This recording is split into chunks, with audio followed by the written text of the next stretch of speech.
El poder temporal del Vicario de Jesucristo. Parte segunda. Lección 3. Ahora pues el tercer punto del que debo hablar es el del impedimento que retrasa su manifestación. El apóstol dice: ya va obrando el misterio de iniquidad.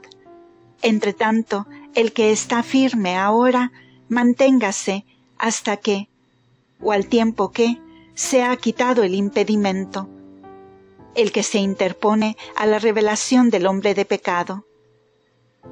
Como hay un obrar perpetuo de este misterio de iniquidad, así hay un impedimento o barrera perpetua para su completa manifestación, la cual continuará hasta que sea removida. Y hay un tiempo fijo para cuando será sacado del camino. San Pablo, en este pasaje, usa dos expresiones. Dice el impedimento que lo detiene y quién lo detiene. Habla de ello como si fuera una cosa y una persona. Catechón o catejón. A primera vista aparece una dificultad. Si aquello que detiene la revelación del hombre de pecado es una persona o un sistema. En el otro caso se habla en masculino como de una persona. Espero que con lo que he dicho hasta aquí he dado ya una solución a esta aparente dificultad. Se recordará que saqué brevemente el paralelo de los dos misterios de santidad y de iniquidad, y de sus respectivas cabezas.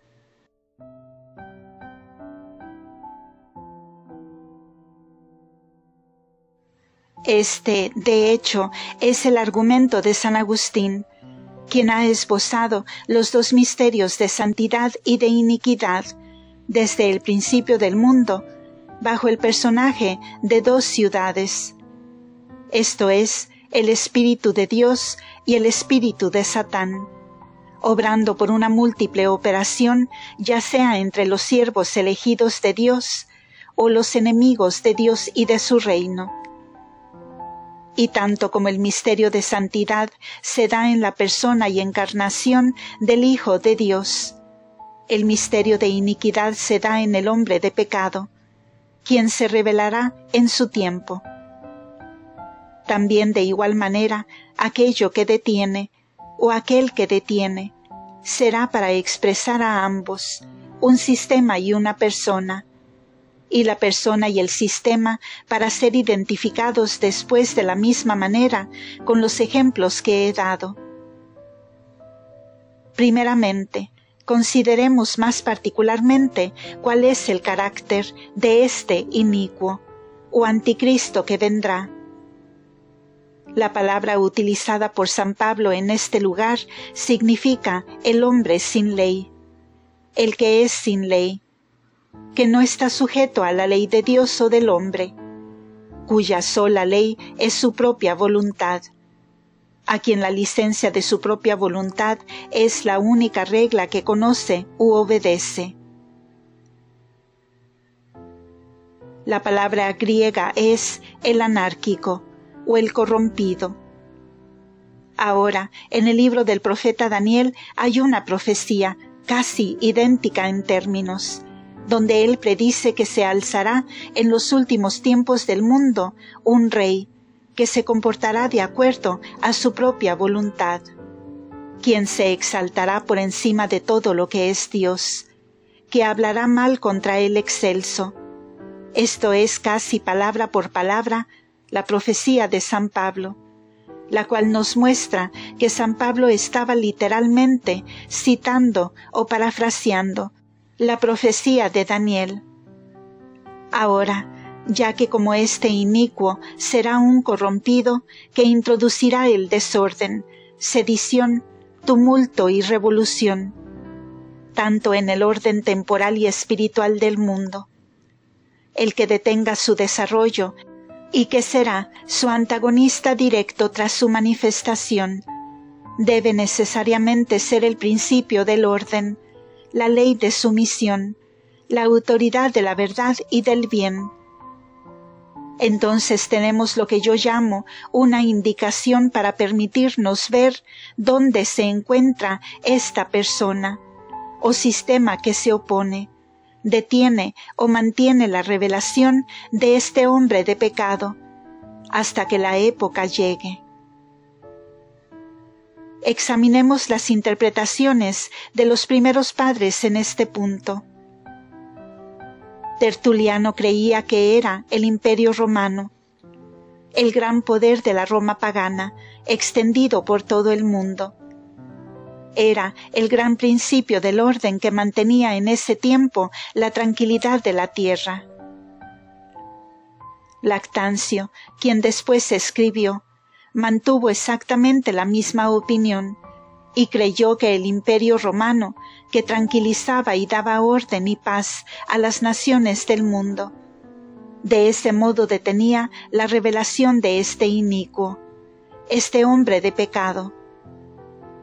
Y ambos, Tertuliano y Lactancio, exigieron a los cristianos de sus tiempos el deber de orar por la preservación del pagano imperio de Roma, porque creían que era la barrera material contra la penetración del gran diluvio del mal que vendría sobre el mundo cuando Roma fuera destruida. También lo enseñan San Juan Crisóstomo y otros. Otra interpretación, la de Teodoreto, un escritor griego, es que es la gracia del Espíritu Santo, o el poder divino, lo que detiene la manifestación o revelación del hombre de pecado. Así pues, otros escritores dicen que es el poder apostólico, o la presencia de los apóstoles, porque sabemos de esta epístola a los tesalonicenses que los cristianos esperaban una rápida revelación de la venida de nuestro Señor a juzgar, y por lo tanto una veloz manifestación del hombre de pecado. Y creían que la presencia de los apóstoles sobre la tierra, por su testimonio y sus milagros, detenían la manifestación completa del principio de la incredulidad y rebelión espiritual. Ahora, estas tres interpretaciones son todas parcialmente verdaderas, y todas están en perfecta armonía una con la otra. Y encontraremos que uniéndolas nos representan con una completa y adecuada explicación. Pero estos escritores, escribiendo en diferentes periodos de la Iglesia, no pudieron comprender completamente la profecía, porque los eventos del mundo están en continua y progresivamente interpretando y explicando de época en época el significado de estas predicciones. Primero, pues, el poder del pagano imperio romano era sin duda alguna la gran barrera contra el brote del espíritu de la corrupción del orden, porque a saber fue el principio de unidad por la cual las naciones del mundo se mantenían unidas. Las organizaba y combinaba bajo la autoridad de una legislatura, de un gran ejecutivo y de una gran soberanía, con una jurisdicción que nacía de una fuente administrada por tribunales alrededor del mundo. La paz de las naciones fue mantenida por la presencia de ejércitos permanentes. Las legiones de Roma ocuparon la circunferencia del mundo. Las vías militares que nacían de Roma cruzaban toda la tierra. Era como si todo el imperio fuera mantenido en su lugar en paz y tranquilidad por la presencia universal de este imponente imperio pagano. Era extremadamente terrible. De acuerdo a las profecías de Daniel, era como si fuera de hierro, golpeando y subyugando a las naciones, manteniéndolas bajo dominio. Y así, como con vara de hierro, dándole paz al mundo. No hay duda de que mientras el Imperio Romano continuara en su fuerza, era imposible que el principio de revolución y desorden ganara ningún margen. Y así pues, estos primeros escritores cristianos estaban en lo correcto al interpretar el obstáculo a este espíritu de corrupción como el espíritu del orden, de gobierno, de autoridad y de una justicia de hierro que gobernaría las naciones del mundo. Pero, por segundo, no era el Imperio Romano o Roma por sí sola, pero el reino de Dios que descendió sobre toda la tierra, y desde el día de Pentecostés se extendió por todo el circuito del Imperio Romano, con una autoridad más alta que la autoridad de Roma. San León da una base a esta interpretación. Dice que el efecto de esta inefable gracia puede difundirse por todo el mundo. Preparó al Imperio de Roma, la expansión de la cual se extendió a los límites que colindan con toda la familia de naciones. Pues era una apropiada preparación para la obra divinamente dispuesta, que muchos reinos fueran confederados en un imperio, para que la predicación universal del Evangelio penetrara velozmente a través de esas naciones, las cuales se mantenían unidas por el gobierno de una ciudad. Santo Tomás, apoyándose en este pasaje, dice que el Imperio Romano no ha cesado, pero ha cambiado de lo temporal a lo espiritual. Conmutatum de temporal in spiritale. Dominico Soto sostiene la misma opinión.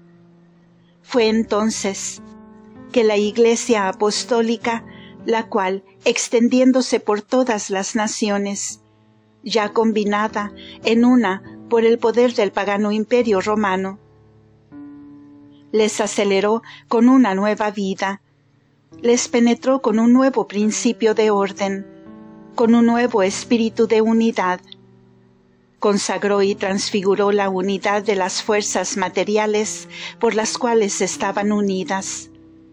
Les dio una mente, una inteligencia, una ley, una voluntad, un corazón por la fe que iluminaba la inteligencia de todas las naciones a conocer a Dios.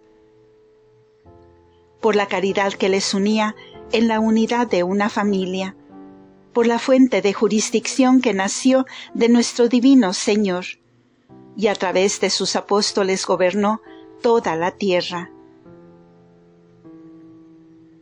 Había la legislatura espiritual de los apóstoles y sus sucesores. Había tribunales que se sentaban junto a los tribunales de Roma. Al lado de los tribunales de la fuerza de hierro se erigieron los tribunales de la misericordia divina.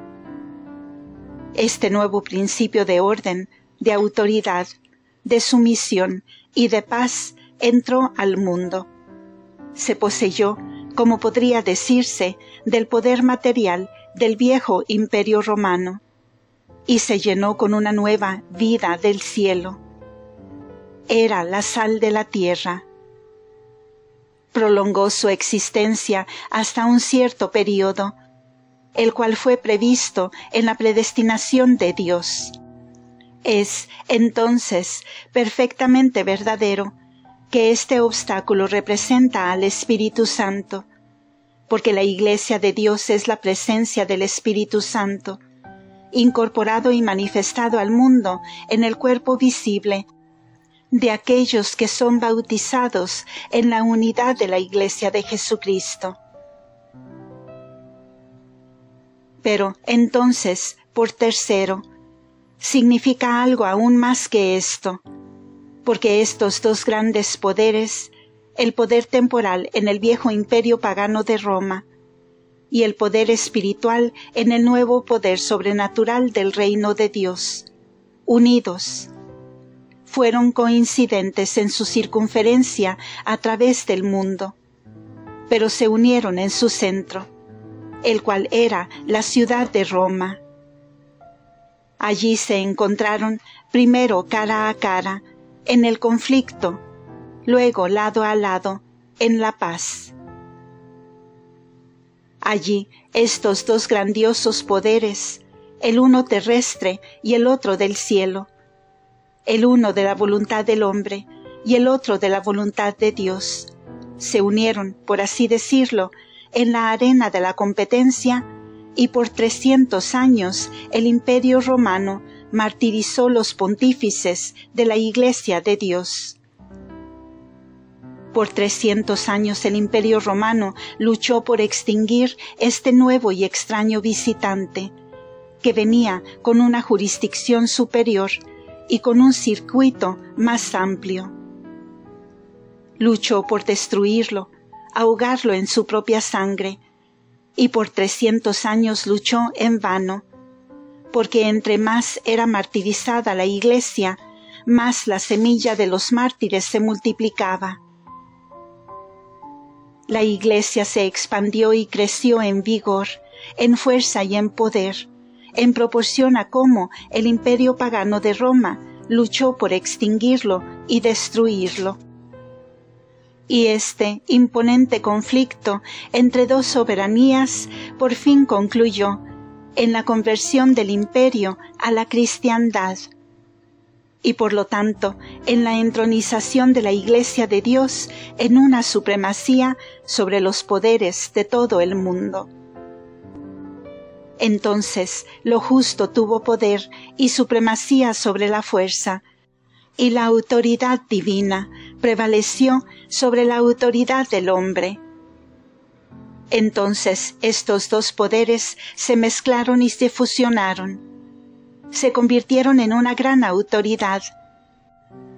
El emperador gobernando desde su trono dentro de la esfera de su jurisdicción terrena, y el pontífice supremo gobernando de igual manera desde un trono de soberanía mayor sobre las naciones del mundo, hasta que Dios, en su providencia, quitó el imperio de Roma y lo plantó sobre las orillas de Bósforo.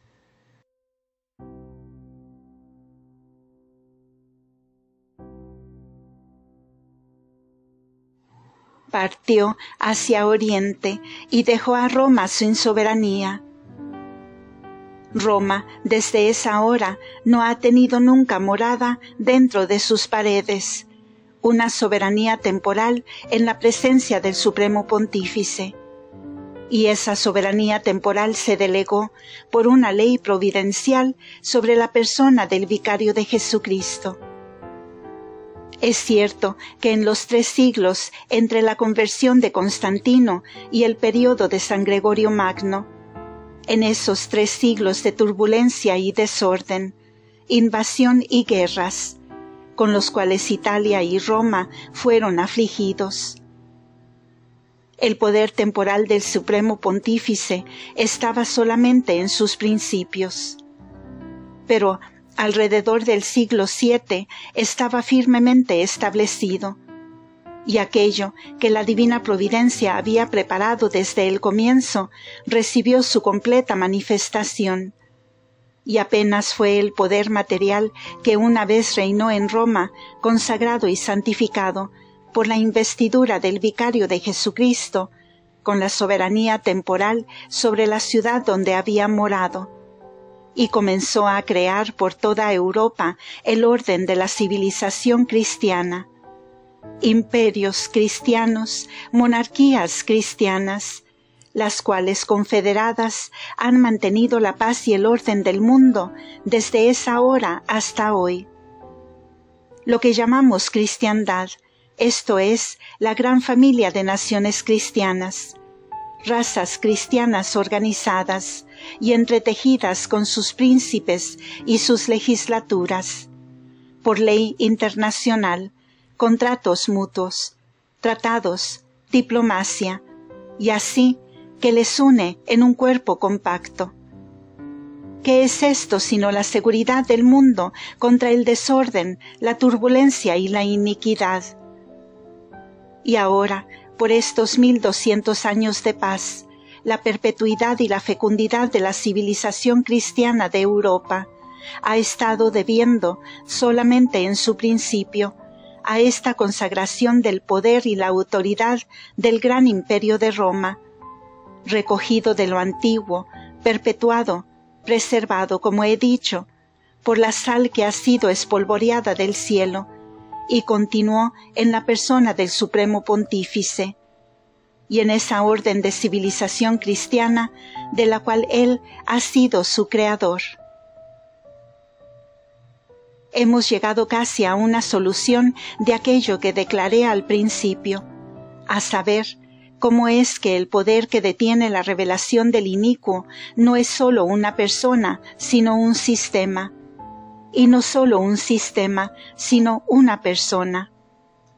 En una palabra, es la cristiandad y su cabeza, y por lo tanto, en la persona del vicario de Jesucristo, y en esa autoridad doble, con la cual por providencia divina ha sido investido, vemos al antagonista directo del principio del desorden, el inicuo que no sabe de ley, humana o divina, ni obedece a nada más que a su propia voluntad. No tiene antagonista en la tierra más directo que el vicario de Jesucristo, quien carga a una y a la vez el carácter de realeza y de sacerdocio, y representa los dos principios del orden en el estado temporal y el espiritual, el principio de monarquía, si usted quiere, o de gobierno, y el principio de la autoridad apostólica.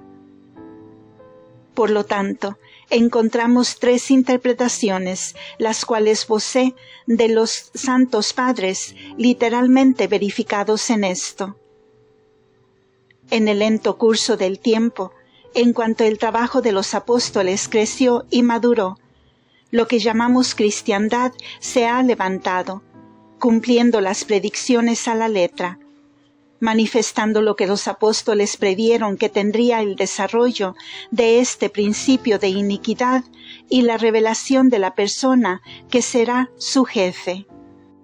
¿Qué es, pues, lo que a este momento mantiene en su lugar la manifestación de este poder anticristiano y a la persona que lo ejercerá?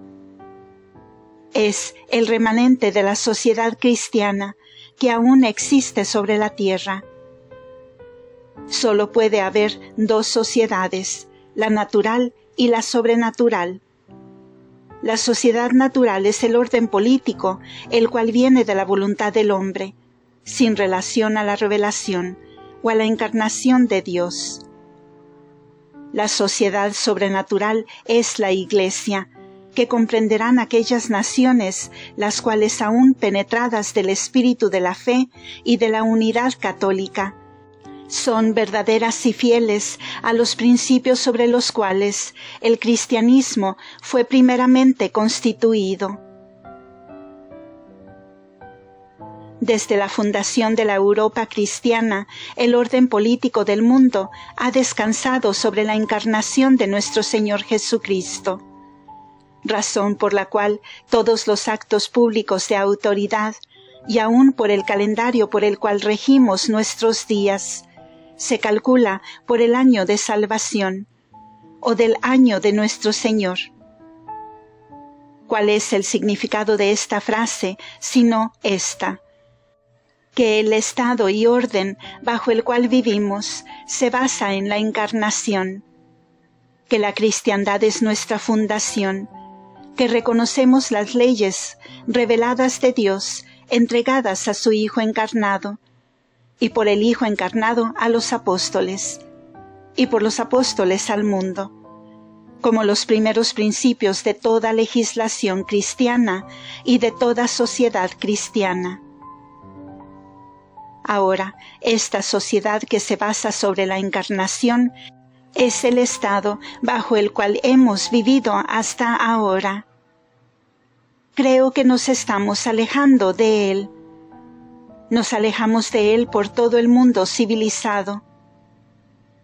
En Inglaterra, la religión está desterrada de la política. En muchos países como Francia y ahora en Austria, se declara por acto público que el Estado no tiene religión, que todas las sectas son participantes iguales en la vida política y el poder político de la nación. No voy a alegar contra esto, no me malinterpreten, lo digo como un hecho. Ahora, una gran porción de cada nación y una larga porción de Francia y Austria se componen de esa raza que negó la venida de Dios en la carne, o sea, que negaron la encarnación. No alego contra su admisión a privilegios políticos. Por el contrario, mantendría que si no hubiera otro orden que el orden de la naturaleza, sería una injusticia política excluir a ninguno de la raza de Israel de participar de privilegios igualitarios.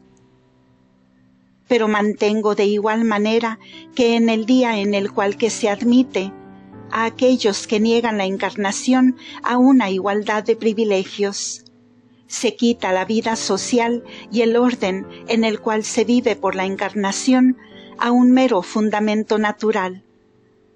Y esto es precisamente lo que se ha predicho sobre el periodo anticristiano. Ya hemos visto que la tercera y especial marca del anticristo es la negación de la encarnación.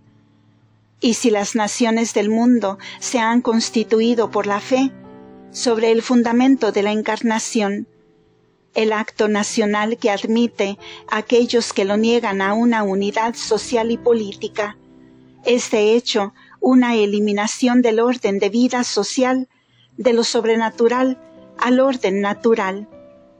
Y esto es lo que vemos cumplirse. De nuevo, digo, no alego contra esto, pero veo en todos estos hechos la verificación de la profecía. No digo que la constitución política o el estado de un país debería mantenerse tras que la condición de un pueblo lo imposibilita o dificulta moralmente.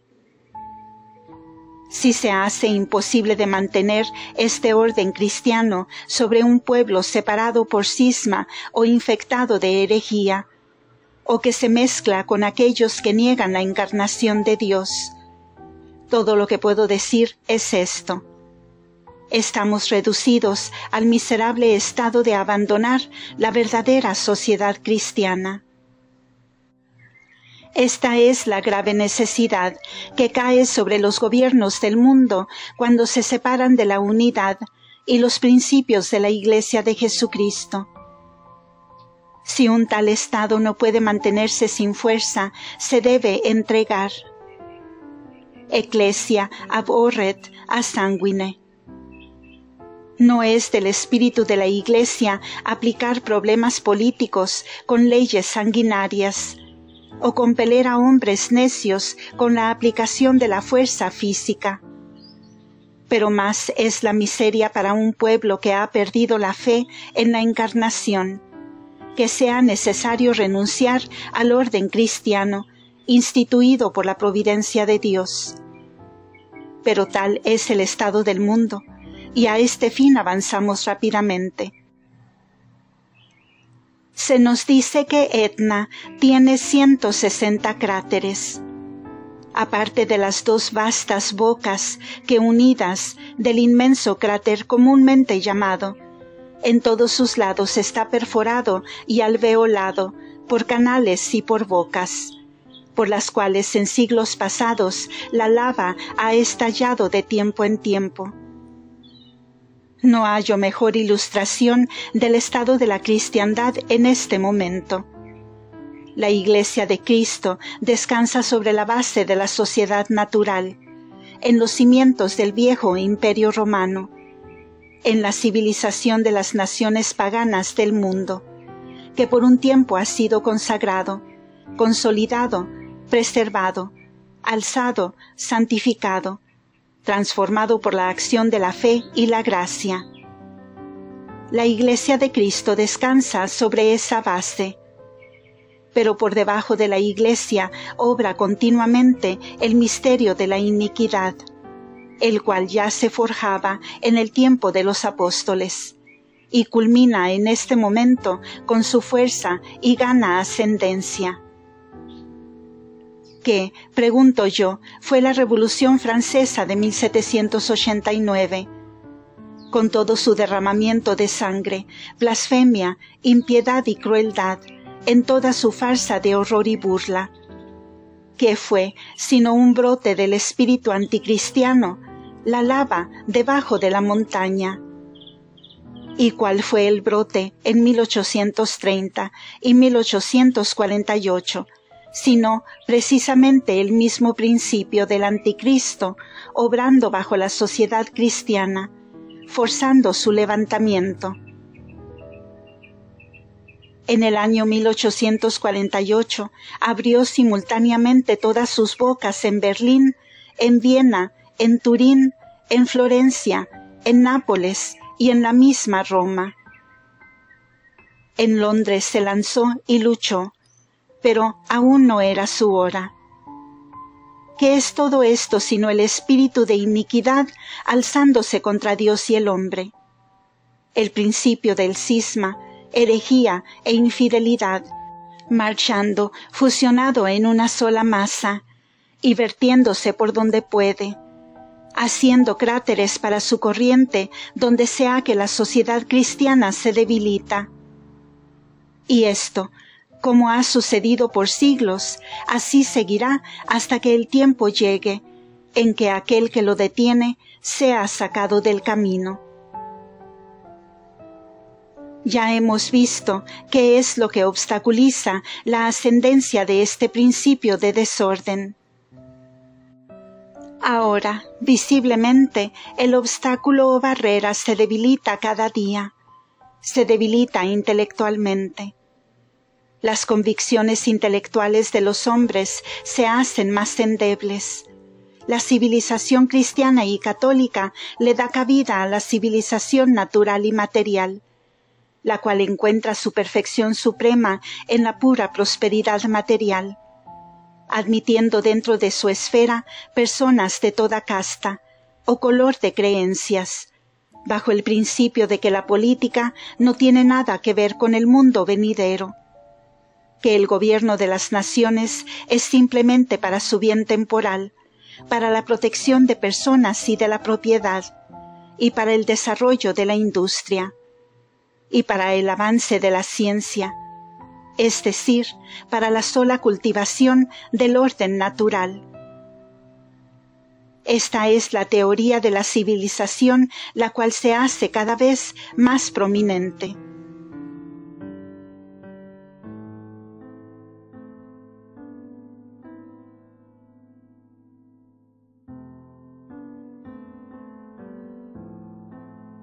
La piedad católica también se debilita cada vez más, y a tal grado que hay naciones que aún se llaman católicas, en las cuales la proporción de la cantidad de aquellos que frecuentan los santos sacramentos es difícilmente calculable, de acuerdo a como lo dijo nuestro divino Señor.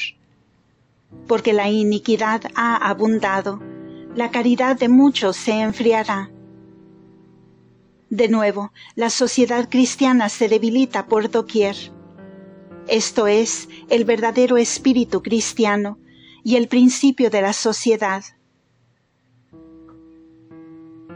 El finado M. de Tocqueville, a quien tanto como puedo percibir, no tuvo ninguna intención de verificar o establecer lo que estoy diciendo, escribiendo sobre la democracia en América, señala el hecho de que la tendencia de cada gobierno en el mundo y de cada nación en el mundo es hacia la democracia, a decir, la disminución y agotamiento de los poderes de gobierno, y al desarrollo de la permisión de la voluntad popular, como para resolver toda ley en la voluntad de la multitud. Refiere que en Francia, en cada sucesivo medio siglo, una doble revolución ha llevado a la sociedad cada vez más hacia la democracia, que este mismo fenómeno se ve por todo el mundo cristiano. Por todos lados, él dice, hemos visto los eventos de la vida de las naciones volcarse hacia el avance de la democracia. Todos los hombres han ayudado a llevarlo a cabo con sus esfuerzos. Aquellos que asistieron en el diseño de sus triunfos y aquellos que nunca pensaron en servirle. Aquellos que han luchado por ello y aquellos que se declararon enemigos. Todos han sido llevados atropelladamente por el mismo camino, y todos han obrado juntos, unos sin quererlo, otros sin saberlo, como ciegos instrumentos en la mano de Dios.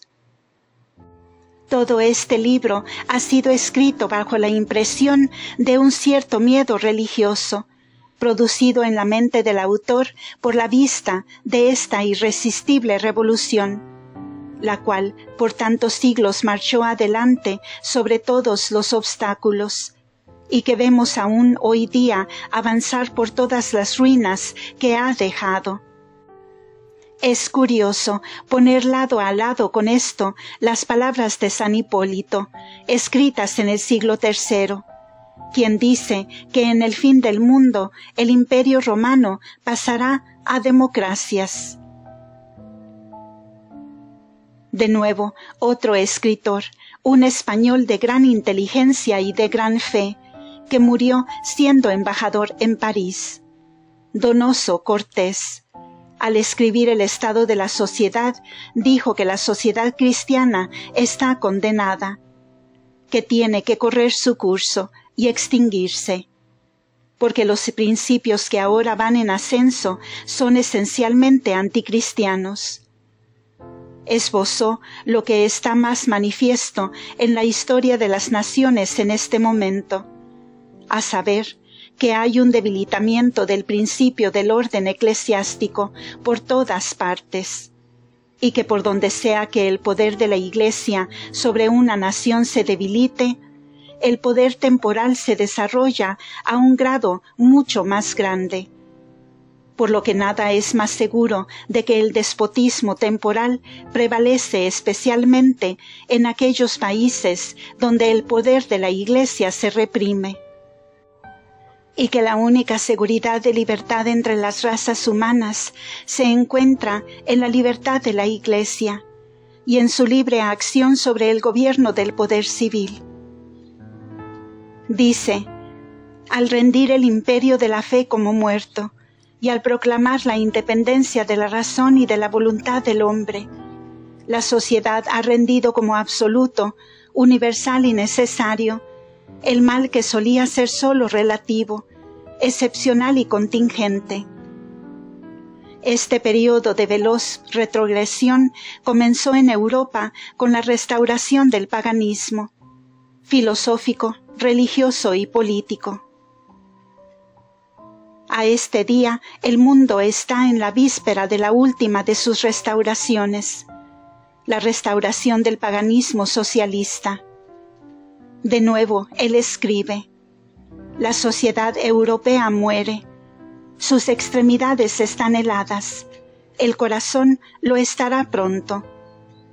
¿Y saben por qué muere?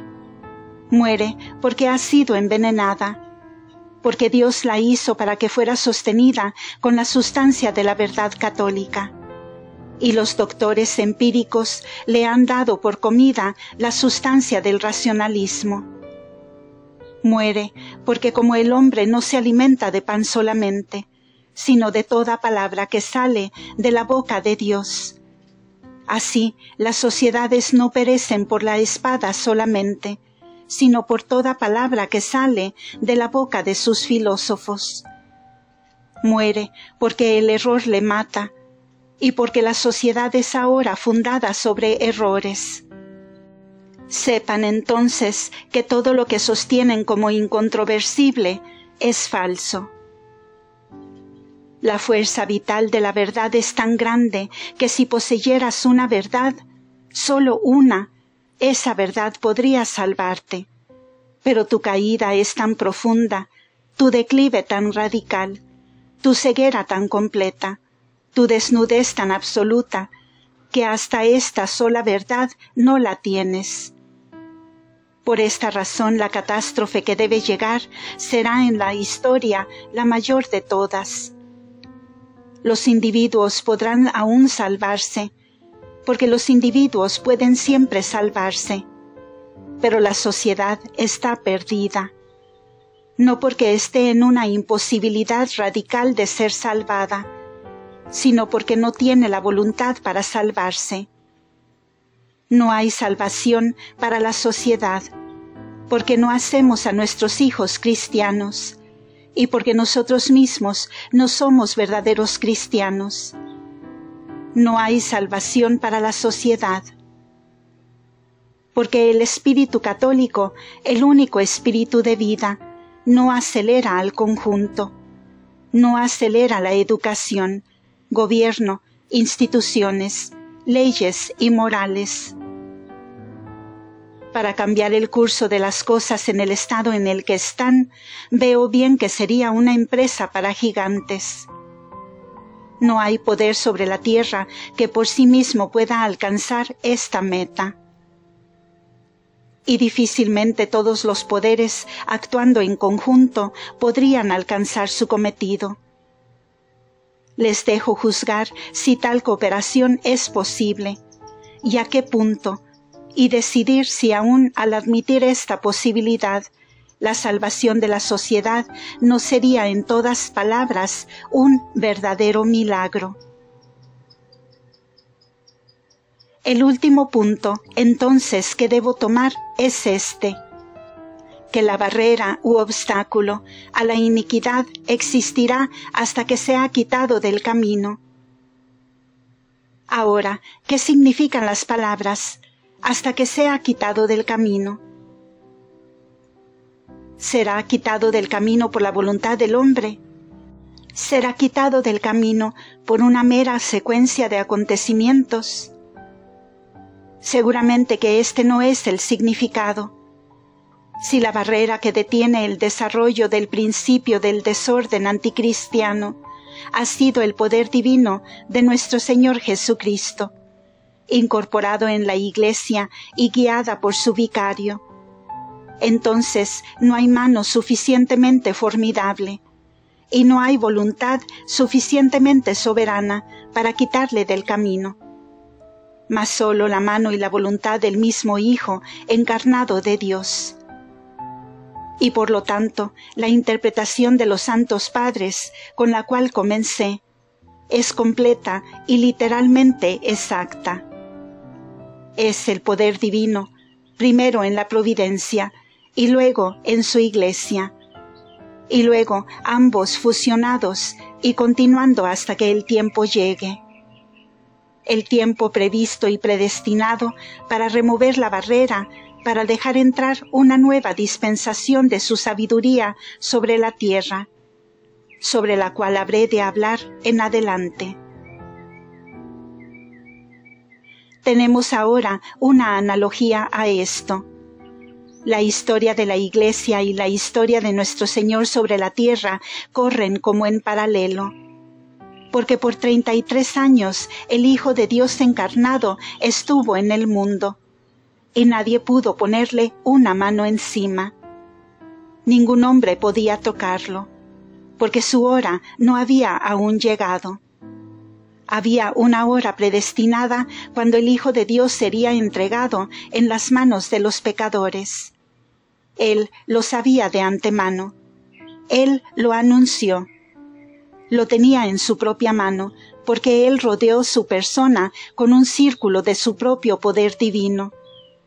Ningún hombre podía cruzar ese círculo de omnipotencia hasta que la hora llegara, cuando por su propia voluntad Él abrió el camino para los poderes del mal. Por esta razón Él dijo en el jardín: «Esta es tu hora y el poder de las tinieblas». Por esta razón, antes de que se entregara en las manos de los pecadores, Él ejerció una vez más la majestad de su poder. Y cuando llegaron a llevárselo, se levantó y dijo: «Yo soy». Y todos cayeron hacia atrás al suelo. Habiendo vindicado su majestad divina, Él se entregó a sí mismo en las manos de los pecadores. Así también Él dijo frente a Pilato: «No tendrías poder alguno sobre mí, si no te fuera dado de arriba». Era la voluntad de Dios, era la concesión del Padre que Pilato tuviera poder sobre su Hijo encarnado. De nuevo dijo: «¿Piensas que no puedo acudir a mi Padre y pondrá en el momento a mi disposición más de 12 legiones de ángeles? ¿Cómo se cumplirán las Escrituras?». De igual manera con su Iglesia. Hasta que llegue la hora en que la barrera, por la voluntad divina, sea quitada del camino, nadie tiene poder para ponerle una mano encima. Las puertas del infierno podrán luchar contra ella, podrán luchar y batallar, como batallan ahora, con el vicario de nuestro Señor. Pero nadie tiene el poder de moverle un solo paso, hasta que la hora llegue cuando el Hijo de Dios permita, por un tiempo, que los poderes del mal prevalezcan. Que Él lo permitirá por un tiempo está en el libro de profecía. Cuando el obstáculo sea removido, el hombre de pecado será revelado. Entonces vendrá la persecución de 3 años y medio, corta pero terrible, durante la cual la Iglesia de Dios regresará a su estado de sufrimiento, como en el principio. Y la imperecedera Iglesia de Dios, por su inextinguible vida, derivada del costado traspasado de Jesús, la cual por 300 años vivió por la sangre, vivirá aún, a través de los fuegos del tiempo del Anticristo. Estas cosas se cumplen rápidamente, y es bueno tenerlas ante nuestros ojos, porque los precursores ya han salido. La debilidad del Santo Padre, el asesinato de sus ejércitos, la invasión de sus estados, la traición de aquellos que están más cerca de Él, la tiranía de aquellos que son sus hijos, el gusto, la exultación, el júbilo de los países protestantes y gobiernos protestantes, el desprecio, menosprecio, burla que han vertido sobre su sagrada y ungida cabeza día a día en Inglaterra. Y hay católicos que se escandalizan por ello. Hay católicos que hablan contra el poder temporal del Papa, ya sea porque han quedado atónitos por los clamores de un pueblo protestante, o porque son de corazón blando y no tienen el valor de envalentarse frente a la falsedad popular de una verdad nada popular. El espíritu de la Inglaterra protestante, su iniquidad, su orgullo, su menosprecio y su hostilidad hacia la Iglesia de Dios, ha hecho que los católicos sean también duros de corazón, aun cuando el vicario de Jesucristo es insultado.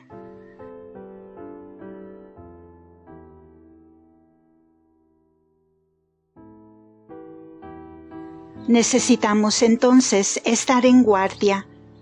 Sucederá otra vez con algunos, como fue cuando el Hijo de Dios estuvo en su pasión. Lo vieron atado, llevado, abofeteado, con los ojos vendados y flagelado. Le vieron llevar su cruz al Calvario y ser clavado en ella, y levantado para desprecio del mundo. Y dijeron: «Si es el Rey de Israel, que baje ahora de la cruz y creeremos en él». Así, de igual manera, ahora dicen: «Vean esta Iglesia católica, esta Iglesia de Dios, débil y endeble, rechazada hasta por las mismas naciones llamadas católicas. Está la Francia católica y la Alemania católica, la Sicilia católica y la Italia católica, renunciando a esta explotada invención del poder temporal del vicario de Jesucristo. Y porque la Iglesia se ve débil y el vicario del Hijo de Dios renueva la pasión de su Maestro sobre la tierra, Por lo tanto, nos escandalizamos. Por lo tanto, le volteamos el rostro. ¿Dónde, pues, está nuestra fe? Pero el Hijo de Dios predijo estas cosas cuando dijo: Yo os lo digo ahora, antes que suceda, a fin de que cuando sucediere os confirméis en la fe. Fin de este episodio. Continuará.